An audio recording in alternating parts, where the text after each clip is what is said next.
Hi అండి, welcome back to మిలియం vlogs. Videos చేయకైతే చాలా డేస్ అవుతుందన్నమాట. సో ఎందుకంటే కొంచెం నాకు ఇంట్లో వీలు కాలేదు, అందుకే చేయలేకపోయినాను. అన్ని అప్డేట్స్ కలిపేతో ఒకే వీడియోలో చేద్దామని అయితే ఈ వీడియో అయితే చేస్తున్నాను.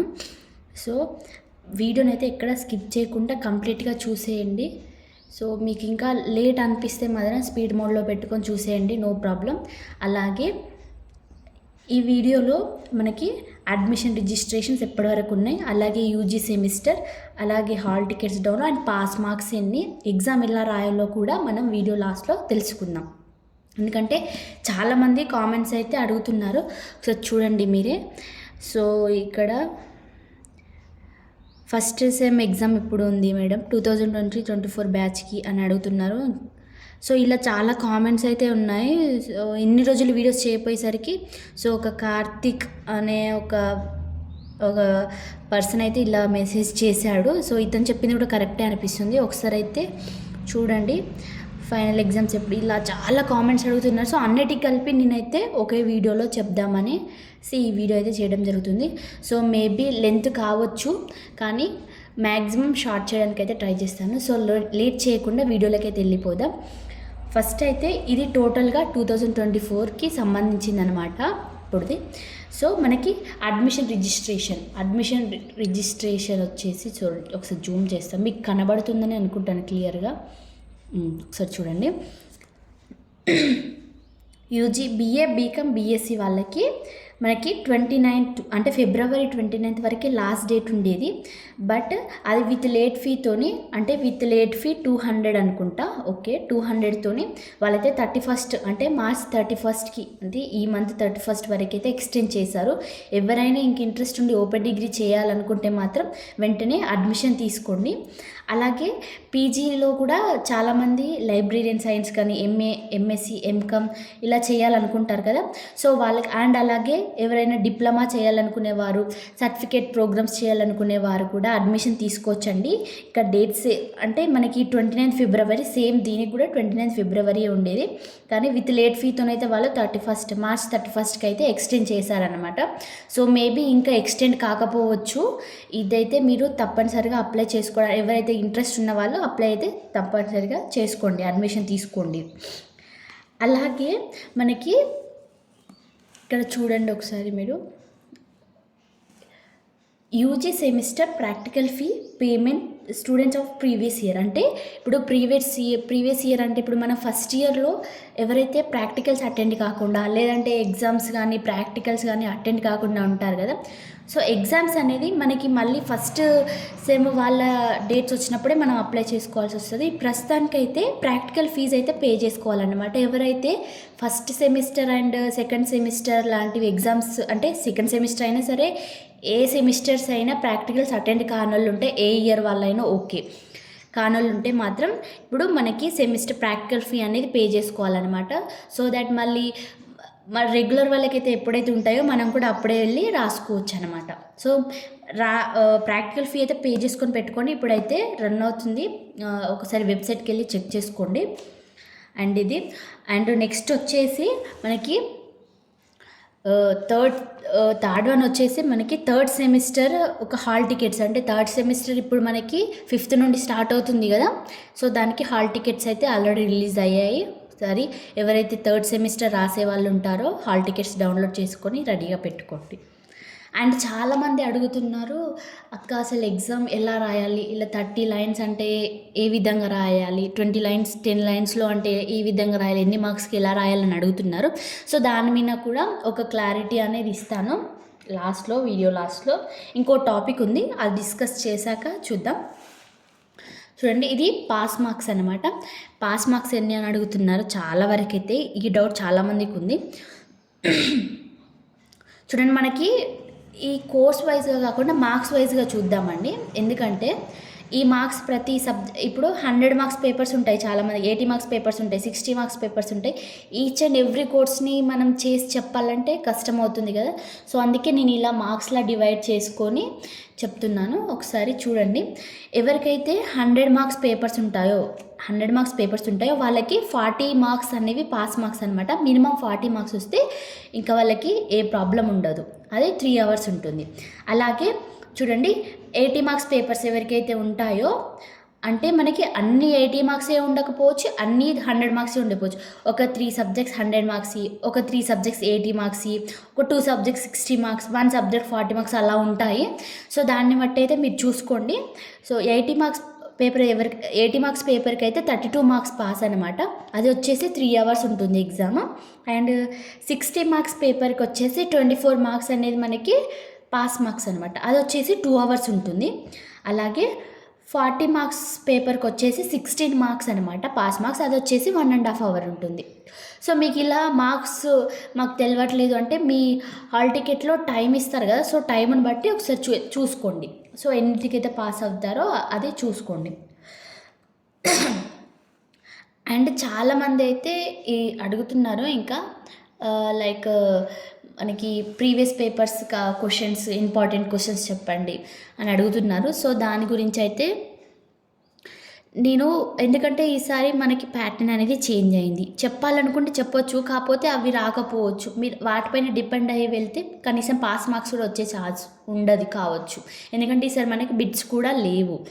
సో ఎవరైతే అలా డిపెండ్ కాకుండా అయినా కూడా కావాలి అనుకున్న వాళ్ళు బుక్ స్టాల్లో దొరుకుతాయి, ప్రీవియస్ పేపర్స్ అయితే దొరుకుతాయి, ఒకసారి వెళ్ళి తీసుకోండి. అండ్ ఇంకా ఎన్నిసార్లు చెప్పినా కూడా అయినా ఫస్ట్ సెమిస్టర్ వాళ్ళు అయితే పదే అడుగుతున్నారు, అక్క ఎగ్జామ్స్ ఎప్పుడు, ఫస్ట్ సెమిస్టర్ ఎప్పుడు అని చాలామంది అయితే అడుగుతున్నారు.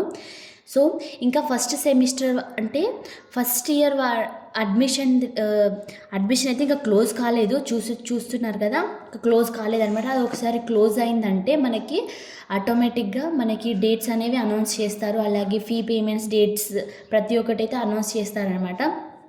అప్పుడు మళ్ళీ ఒక వీడియో అయితే క్లియర్గా చేసి పెడతాను. ఎందుకంటే బేసిక్గా చాలామంది ఉన్నారు ఫస్ట్ సెమిస్టర్, ఎందుకంటే ఫస్ట్ సెమిస్టర్ కాబట్టి అందరికీ భయమే ఉంటుంది ఎప్పుడవుతుందో ఏమో అన్నట్టు. ఏం కాదు. సో ఇంకా మన చెప్పాలంటే ఇప్పుడు 30 మార్క్స్ ఉన్నాయి కదా, ఇక్కడ మనకి ఒక అమ్మాయి అయితే కామెంట్లో ఇలా అడిగిందనమాట. ఏంటంటే అక్క ఇట్లా 30 లైన్స్ 50 లైన్స్ అని అడుగుతున్నారు కదా, అసలు ఇలా రాయాలి అని చెప్పైతే అడుగుతుంది. సో తనకే కాదు చాలామందికి డౌట్ ఉంటుంది. ఇక్కడ మనకి మ్యాక్సిమం ఇక్కడ 20 మార్క్స్ క్వశ్చన్ అనమాట. ఇది 20 మార్క్స్ క్వశ్చన్కి మనకి 50 లైన్స్లో రాయమంటున్నారు కదా. సో 50 లైన్స్ అంటే మ్యాక్సిమం ఒక 2 పేపర్స్ వస్తుంది. 2 పేపర్స్ రాయాల్సింది 20 మార్క్స్ అంటే, ఇక 2 పేపర్స్ పైన రాసినా పర్లేదు. సో అది ఎలా రాయాలి, పాయింట్ వైజ్గా రాయాలా లేదంటే ఎలా రాయాలి అనేది ఒకసారి అయితే మనం చూద్దాము. పక్కకు పెడుతున్నది చూడండి. ఇప్పుడు మనకి 20 మార్క్స్ పేపర్, 20 మార్క్స్కి 20 మార్క్స్ క్వశ్చన్కి మనకి 50 లైన్స్ రాయమంటున్నారు. సో 50 లైన్స్ ఎలా రాయాలంటే మనం ఫస్ట్ అయితే మన క్వశ్చన్ దేని గురించి ఇచ్చిళ్ళు, క్వశ్చన్ దేని గురించి ఇస్తారు, అసలు టాపిక్ ఏంటి, మనకు మెయిన్ క్వశ్చన్ చదవగానే అసలు టాపిక్ ఏంటి అనేది ఒక అర్థమవుతుంది. ఇప్పుడు సపోజ్ GUI అంటే గ్రాఫికల్ యూజర్ ఇంటర్ఫేస్ అనుకోండి, దీని గురించి మనకి ఫస్ట్ తెలిసింది అంటే ఇంట్రొడక్షన్ ఫస్ట్ రాయాలి. అది ఒక 6 to 7 లైన్స్లో ఒక చిన్న ప్యారాలాగా కంప్లీట్ చేసుకోండి. ఎస్సే టైప్ రైటింగ్ అనమాట. ఇది ఫస్ట్ ఒక టైప్ లాగా ఒక 6 to 7 లైన్స్ కంప్లీట్ చేసుకొని ఎండ్ చేసేయండి. ఆ తర్వాత మళ్ళీ ఇక్కడ ఇది పేపర్ అనుకోండి, మళ్ళీ ఇక్కడ నుండి స్టార్ట్ చేయకుండా నెక్స్ట్ ప్యారా అనేది ఇక్కడ నుండి స్టార్ట్ చేసేసి మళ్ళీ ఒక 5 to 6 లైన్స్ చేసి మళ్ళీ ఆ ప్యారా ఎండ్ చేసి మళ్ళీ సేమ్ టు సేమ్ అలా కంటిన్యూ చేసుకుంటా వెళ్ళండి. ఇంట్రొడక్షన్ అయితే ఫస్ట్ ప్యారాలో ఉండాలి. మనకి ఆ క్వశ్చన్ దేని గురించి ఇచ్చారు, మెయిన్ టాపిక్ ఏంటి అనేది చూసి ఫస్ట్ అయితే మనకి ఒక ఇంట్రొడక్షన్ టాపిక్ అనేది ఉండాలి. ఆ తర్వాత అందులో ఈ క్వశ్చన్లో ఏం అడిగిళ్ళు దాన్ని బట్టేసి మీరైతే క్వశ్చన్ ఆన్సర్ అనేది రాయొచ్చు అనమాట. మనం ఇలా అంటే మ్యాక్సిమం అందులో ఉన్నది కాకుండా కొంచెం మనం ఓన్గా కూడా రాయొచ్చు. మన భాషలో చెప్పాలంటే కొంచెం సొల్లు కూడా పెట్టవచ్చు. కానీ ఫస్ట్ ఒక ఇంట్రొడక్షన్ టాపిక్ అనేది కొంచెం క్లియర్గా మెయిన్గా ఉండాలన్నమాట. ఆ తర్వాత మధ్యలో కొంచెం మీరు ఏదో ఒకటి మిక్స్ చేసి రాసేయండి మెయిన్గా టాపిక్ గురించి. అలా రాసేసి లాస్ట్లో కొంచెం ఇంపార్టెంట్గా అంటే కొంచెం మెయిన్వి రాసేయండి. ఎందుకంటే ఫస్ట్ అండ్ లాస్ట్ ఇంపార్టెంట్, కొంచెం మధ్యలో ఎలా రాసినా పర్లేదు. అండ్ నెక్స్ట్ వచ్చేసి ఇప్పుడు మీకు మొత్తానికే తెలియని క్వశ్చన్ ఉంటుంది, అసలు ఆ క్వశ్చన్ గురించి ఏమీ తెలియదు, అసలు zero knowledge about that question. అలాంటప్పుడు ఏం చేయాలంటే మనకి అసలు ఏమీ తెలియదు ఆ క్వశ్చన్ గురించి అన్నప్పుడు మనం ఫస్ట్ క్వశ్చన్ని ఏం అడిగిల్లో 1-2 సార్లు చూడండి. దాంట్లో దానికి రిలేటెడ్ ఉన్న ఎలాంటి చిన్నగా తెలిసినా కూడా దాన్ని మీరు ఎవాల్యుయేట్ చేసుకుంటా మొత్తం రాసేయండి. ఎందుకంటే మనకి కనీసం ఒక క్వశ్చన్కి 3-20 మార్క్స్ ఉన్న క్వశ్చన్కి కనీసం 5 మార్క్స్ వేసే చాయిస్ ఉన్నా కూడా మనం ఈజీగా పాస్ అవ్వే ఛాన్స్ ఉంటుంది. 5 కాకుండా కనీసం ఒక 10 మార్క్స్ వేసే ఛాన్స్ ఉన్నా 10 మార్క్స్ వేసేటట్టు అయినా మీరు రాసుకునేటట్టు చూడండి. అలా రాసినా కూడా మనమే అన్ని క్వశ్చన్స్ అటెంప్ట్ చేసిన ఈచ్ క్వశ్చన్, ఇప్పుడు ఫర్ ఎగ్జాంపుల్ ఒక 10 మార్క్స్ క్వశ్చన్ ఉంది, 10 మార్క్స్ క్వశ్చన్కి మనం రాస్తాం. So minimum 20 lines to 25 lines రాయాలి 10 మార్క్స్ క్వశ్చన్కి. అలాంటప్పుడు మనం రాసిన కనీసం ఒక 5 to 6 మార్క్స్ అన్న మనకి వేసేటట్టు చూడాలి. అలా వేసేటట్టు చూస్తే మనం అలా ఈచ్ అండ్ ఎవ్రీ క్వశ్చన్లో హాఫ్ మార్క్స్ చూసుకున్నా మనమైతే ఈజీగా పాస్ అవుతాం అనమాట. సో ఇదైతే బాగా గుర్తుపెట్టుకోండి. అండ్ ఇక్కడ మనకి వచ్చిన క్వశ్చన్స్ ఉంటాయి కదా, ఇందులో మనకి 10 క్వశ్చన్స్ ఇచ్చారు అండ్ 5 రాయమంటున్నారు కదా. సో 5 రాయండి, అంతకు ఎక్కువ రాస్తే అనవసరంగా టైం వేస్ట్ అవుతుంది. సో మనకి ఇక్కడ టైం వేస్ట్ చేసే బదులు ఇక్కడ మనకి ఎస్ఏ క్వశ్చన్లో ఇంకా మనం ఎవాల్యుయేట్ చేసి రాసినట్టయితే మనకి ఇంకా కొన్ని ఎక్కువ మార్క్స్ వచ్చే ఛాన్స్ ఉంటుంది. ఇక్కడ మార్క్స్ అయ్యని వాటికి రాసి అనవసరంగా టైం వేస్ట్ చేసుకునే బదులు కొంతమంది ఉంటారు రాస్తే అయిపోతుంది కదా అన్నట్టు చూస్తారు. సో అదంతా అవసరం లేదు, మనకి ఎన్ని క్వశ్చన్స్ అయితే అడిగారో అన్ని క్వశ్చన్స్ మాత్రమే అటెండ్ చేయండి. సో అది కూడా ఎంతలో అడిగారో అంతలో కంప్లీట్ చేసేయండి. 4 మార్క్స్కి 10 lines, అలాగే 12 మార్క్స్కి 30 lines, అలాగే 20 మార్క్స్కి 50 lines అడుగుతున్నారు. సో మ్యాక్సిమం రీచ్ అయ్యేలాగా చూసుకోండి. ఏంటంటే మనకి ఇక్కడ ఫర్ ఎగ్జాంపుల్ ఇప్పుడు మనకి ఇది 40 మార్క్స్ క్వశ్చన్ కదా. సో 40 మార్క్స్కి ఇప్పుడు చూడండి మనం ఇక్కడ ఎన్ని క్వశ్చన్స్ ఉన్నాయి, 5 రాయమంటున్నారు కదా. ఇక్కడ మనకి 4 మార్క్స్ ఇచ్చారు. 4 మార్క్స్ అంటే చూడండి 5 into కనీసం ఒక 3 వేసుకుందాం అనుకోండి. 3 వేసుకున్నా 5 3 15 కదా. ఇక్కడ 15 మార్క్స్ వస్తాయి. ఓకే, మీరు మనకి టోటల్ ఫుల్ మార్క్స్ వేయకున్నా. అండ్ ఇక్కడ మనకి ఇక్కడ ఎన్ని క్వశ్చన్స్ రాయమంటున్నారంటే 1 2 3 4 5. ఇక్కడ కూడా 5 క్వశ్చన్స్ అనమాట, ఎందుకంటే ఈచ్ క్వశ్చన్కి ఏ ఆర్ బి ఆప్షన్ ఇచ్చారు. ఇక్కడ కూడా 5 క్వశ్చన్స్, ఇందులో 12 మార్క్స్ కదా. 12 మార్క్స్కి సరే మనకి ఒక్కొక్క క్వశ్చన్కి సగం మార్కులు వేసింది అనుకుందాం, 6 మార్క్స్ వేసుకుందాం. అంటే 5 6 30. ఇక్కడనే చూడండి మనకి సగం మార్క్స్ వేసినా కూడా 30 + 15 ఎంత, 45. అంతే కదా. 45 అంటే ఇక్కడ మనం పాస్ అయిపోయినట్టే కదా, 40 మార్క్స్ వచ్చినట్టే కదా.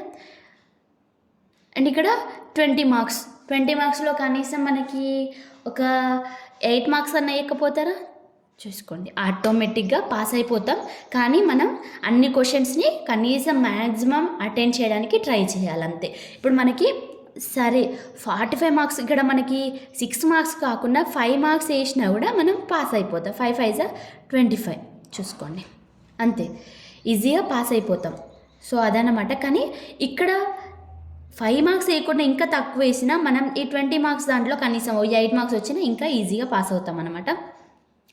సో అదనమాట. అలా ఒకసారి కంపేర్ చేసుకొని చూసుకోండి. అండ్ ఇంకో పేపర్ చూద్దాం. ఇక్కడ 80 మార్క్స్ పేపర్ ఉంది కదా. ఇప్పుడు 80 మార్క్స్ పేపర్కి ఇక్కడ మనకి ఎన్ని అడిగి 8 క్వశ్చన్స్ ఇచ్చిళ్ళు. 8 క్వశ్చన్స్ ఇచ్చి ఎన్ని రాయమంటున్నారు, 4 రాయమంటున్నారు. 4 మార్క్స్కి ఈచ్ వన్ 5 మార్క్స్ కదా.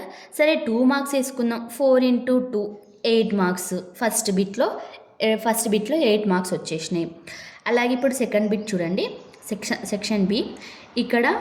ఇక్కడ కూడా సేమ్ 1 2 3 4. అంటే ఇప్పుడు ఏ ఆర్ బి కాబట్టి మనం 4 క్వశ్చన్స్ వేసుకోవాలి. 4 క్వశ్చన్స్కి ఎన్ని మార్క్స్, 10 మార్క్స్ కదా. ఓకే, 5 మార్క్స్ వేసుకుందాం, హాఫ్ మార్క్లో వేసుకుందాం. 5 4 20. ఇక్కడ మనకి 28 మార్క్స్ వచ్చేసాయి వీరికి. తర్వాత ఇక్కడ చూడండి మనకి ఇది 20 మార్క్స్ క్వశ్చన్, 20 మార్క్స్కి 50 లైన్స్ రాయమంటున్నారు. 20 మార్క్స్కి మనం ఒక 8 మార్క్స్ వేసుకుందాం. 8 మార్క్స్ ఒకటిసారి హాఫ్ మార్కులు వేసుకుందాం. 10 మార్క్స్ వేసుకుందాం. ఎంత ఇప్పుడు 20 + 10 + 8 38 మార్క్స్. మనం ఎంత 32కే పాస్ కదా. సో ఇదన్నమాట. సో ఇలా మనం కంపేర్ చేసుకొని అయితే మనం అన్నీ మ్యాక్సిమం అటెండ్ చేయడానికి ట్రై చేయండి. క్వశ్చన్స్ అయితే ఏ ఒక్కటి కూడా వదిలిపెట్టకండి. అంటే మనకి రాయమన్న క్వశ్చన్స్ ఇప్పుడు ఫర్ ఎగ్జాంపుల్ ఇక్కడ మనకి 8 క్వశ్చన్స్ ఇచ్చారు, 4 రాయమంటున్నారు. 4కి 4 మాత్రం షూర్గా రాసేయండి. ఎక్స్ట్రా రాయకున్నా పర్లేదు, 4కి 4 షూర్గా రాసేయండి అంతే. ఇంకా ఎక్స్ట్రా అవసరం లేదు. ఇక్కడ కూడా ఏఆర్బి అని ఇస్తున్నారు. ఏఆర్బి ఏదైనా ఒకటి రాయండి, 2 రాయని అవసరం లేదు అంతే. ఇంకా లాస్ట్లో చూసుకుందాం. ఇది ఇక్కడ 40 మార్క్స్ పేపర్ ఉంది. 40 మార్క్స్ పేపర్కి మనకి ఫస్ట్ సెక్షన్లో ఎనీ 2 అన్నారు. 4 క్వశ్చన్స్ ఇచ్చారు. Any 2 each question carry 6 marks, అంటే 3 మార్క్స్ వేసుకుందాం, హాఫ్ మార్క్స్. సెక్షన్ బిలో చూడండి, ఇక్కడ మనకి ఎంత ఇచ్చారు, ఓకే 1, 2 అంటే ఇక్కడ మనకి ఏఆర్బి ఆప్షన్స్ ఇచ్చారు కదా. మనమైతే 2 క్వశ్చన్ అంటే 2 క్వశ్చన్స్కి 10 మార్క్స్ కదా. 10 మార్క్స్కి 5 మార్క్స్ వేసుకుందాం. 5 2 = 10, 2 3 = ఇక్కడ 16 మార్క్స్ వచ్చినట్టు మనకి. అండ్ ఇక్కడ చూడండి లాస్ట్ది మనకి ఎంత ఉంది, ఇక్కడ 8 మార్క్స్ అంటే కనీసం 4 మార్క్స్ వేసుకుందాం. ఇక్కడ 4 మార్క్స్ వేసుకుందాం. ఎంత అయినట్టు ఇప్పుడు మనకి 10 + 16 అయింది కదా. 16 + 4 20. మనకు పాస్ ఎంత 16కి. సో అలా అన్నమాట. సో ఈజీగా పాస్ అయిపోతాం. Don't worry about that. And అసలు టెన్షన్ పడొద్దు ఎగ్జామ్ హాల్లో. ఇంకేమైనా డౌట్స్ ఉంటే తప్పకుండా మన కామెంట్ బాక్స్లో కామెంట్ చేయండి. మ్యాక్సిమం నేను ఇన్ని రోజులు రిప్లై ఇవ్వలేకపోయినా, కొంచెం హెల్త్ ఇష్యూస్ వల్ల, కొంచెం ఇంట్లో ప్రాబ్లమ్స్ వల్ల అయితే ఇవ్వలేకపోయినాను. సో అది. అండ్ ఎప్పటికప్పుడు అప్డేట్ చేస్తూ ఉంటాను. మన ఛానల్ అయితే తప్పకుండా సబ్స్క్రైబ్ చేసుకొని పక్కనే ఉన్న బెల్ ఐకాన్ని క్లిక్ చేసినట్టయితే నేను వీడియోస్ పెట్టగానే మీకు నోటిఫికేషన్లు వస్తాయి.